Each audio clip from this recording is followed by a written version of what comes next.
अस्सलाम वालेकुम गाइस। तो आज की वीडियो की सीरीज़ जो है वो हमारी कोड इग्नाइटर से स्टार्ट हो रही है। इस सीरीज़ के अंदर आप लोग पीएचपी का जो फ्रेमवर्क है वो कोड इग्नाइटर उसके बारे में सीखेंगे, वो किस तरह से उसकी वर्किंग है और किस तरह से ये काम करता है। कोड इग्नाइटर जो है ये भी एमवीसी डिज़ाइन पैटर्न पे काम करता है। इसमें भी मॉडल, व्यू और कंट्रोलर्स होते हैं। लाइक ये लारावेल की तरह ही होता है, बट ये लारावेल से पहले आया है और थोड़ा-सा सिक्योरिटी के मामले में थोड़ा वीक पॉइंट रखता है ये। लेकिन लारावेल कोड इग्नाइटर जो 3 वर्जन था उसमें काफ़ी ज़्यादा इश्यूज़ थे और उसमें ये था कि कस्टम कोडिंग ज़्यादा करनी पड़ती थी। बट अभी जो लेटेस्ट वर्जन आया है कोड इग्नाइटर 4 का, उसमें काफ़ी बेहतर हो गई है सिक्योरिटी के मामले से, और इससे ज़्यादा बेहतर ये हो गई है कि कस्टम क्यूरीज वगैरह भी काफ़ी कम उन्होंने रिड्यूस कर दी हैं। और मोस्टली इसका जो अभी स्ट्रक्चर है वो लारावेल की तरह ही बना दिया है। पहले काफ़ी ये डिफरेंट था, लारावेल से काफ़ी डिफरेंट था, लेकिन अब इसका स्ट्रक्चर जो है वो काफ़ी लारावेल के साथ मिलता-जुलता है। तो अभी आप इस सीरीज़ के अंदर कोड इग्नाइटर 4 को सीखेंगे और इसमें जो आप पॉइंट सीखेंगे उसकी आउटलाइन्स मैं आपको दिखा देता हूँ। इसमें जो बेसिक है कि आप लोग इंस्टॉलेशन किस तरह से करेंगे, इंस्टॉलेशन करने के बाद उसको कॉन्फ़िगर करके किस तरह से रन करेंगे प्रोजेक्ट को, और देन फिर उसका डायरेक्टरी स्ट्रक्चर कि कौन-सी फ़ाइल किस जगह पे प्लेस हो रही है, कौन-सी फ़ाइल किस जगह पे प्लेस हो रही है। और देन इसके बाद राउटिंग्स के बारे में देखेंगे, और फिर मॉडल क्या है, कंट्रोलर्स क्या हैं, और इसके अंदर व्यूज़ क्या चीज़ है।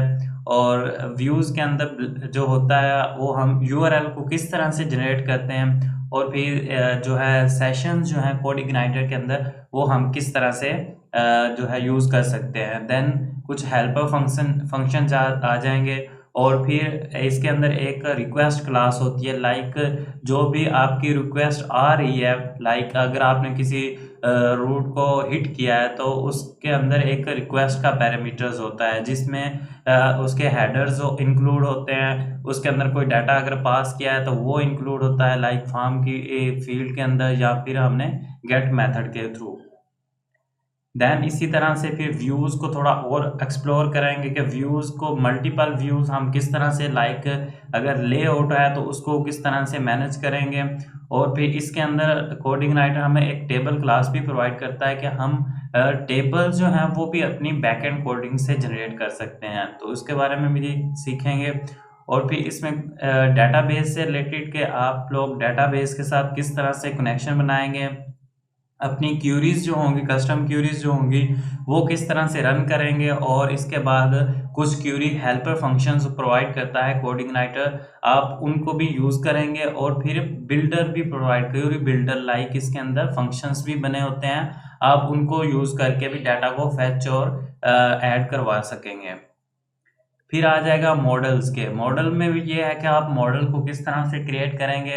लाइक लारावेल के अंदर हम मॉडल्स को, डाटा को गेट और सेट करने के लिए भी यूज़ करते थे, इसी तरह इसमें भी हम मॉडल को देखेंगे कि किस तरह से हम मॉडल को, डाटा को रिट्रीव करने और डाटा को स्टोर करने के लिए यूज़ करते हैं। फिर कुछ कोड इग्नाइटर की लाइब्रेरीज़ हैं जो कि बहुत ही इम्पोर्टेंट होती हैं। जैसे-जैसे आपने काम करना है आपको लाइब्रेरीज़ की ज़रूरत पड़ती रहेगी। लाइक इसमें कुकीज़ की लाइब्रेरी है कि अगर आपने रिमेंबर मी का फंक्शन इनेबल करना है तो उसके लिए आपको कुकीज़ यूज़ करनी पड़ती हैं। फिर ईमेल सेंडिंग के लिए हमारे पास कोड इग्नाइटर के अंदर एक ईमेल की क्लास प्रोवाइड की जाती है। और फिर इसी तरह से फाइल्स अपलोडिंग के लिए भी हमारे पास हेल्पर फंक्शन यूज़ की लाइब्रेरीज़ यूज़ की जाती हैं। और पेजिनेशन के लिए भी इसकी एक लाइब्रेरी है, और सिक्योरिटी के लिए लाइक इसमें क्रॉस ओरिजिन जो होती है वो उस सिक्योरिटी को रिस्ट्रिक्ट करने के लिए भी हमारे पास लाइब्रेरीज़ मौजूद हैं।